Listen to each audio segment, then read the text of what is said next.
حبیب خدا میگوید پروردگار میفرماید که هر وقتایی که بنده را که من دوست دارم، شما تصور کنین وقتی که خدا بنده را دوست می‌دارد، هر وقتایی که بنده را که من دوست می‌دارم، یکی از ملائکه های مقرب درگاه خود که جبرائیل است او را فریاد میزنم و برای او خبر میدهم اینی احب فلانا.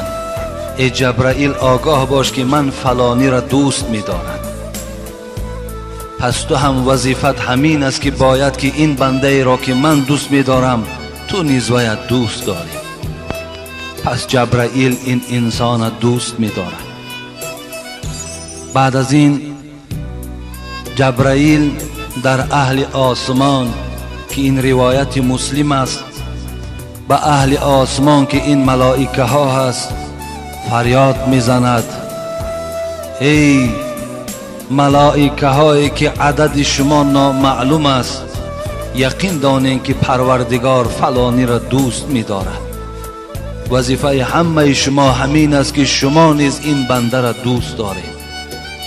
پس اهل آسمان هم این بنده را دوست می‌دارد. بعد دوست داشتن پروردگار جبرائیل دوست می‌دارد، تمام ملائک دوست می‌دارد. ثم یوزع له القبول فی الارض.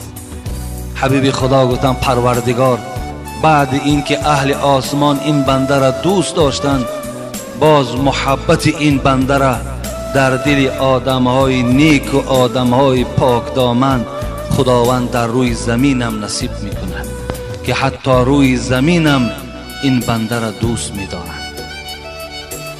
خدا گر لطف سازد مهربانی، کند میشی تو را گرگان چوپانی.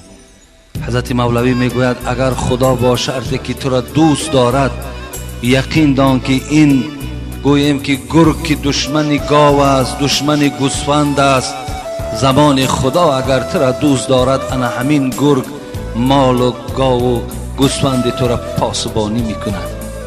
شود ای بنده گر مولا به آزار، همه در هر دو عالم از تو بیزار. لیکن با شرطی که خدا اگر تو را بد دید، یقین دان که همه آن چیزی که خدا آفریده است همه اونها تو را بد میبینند. اگر الله شود از بنده راضی، و او یار است استقبال ماضی.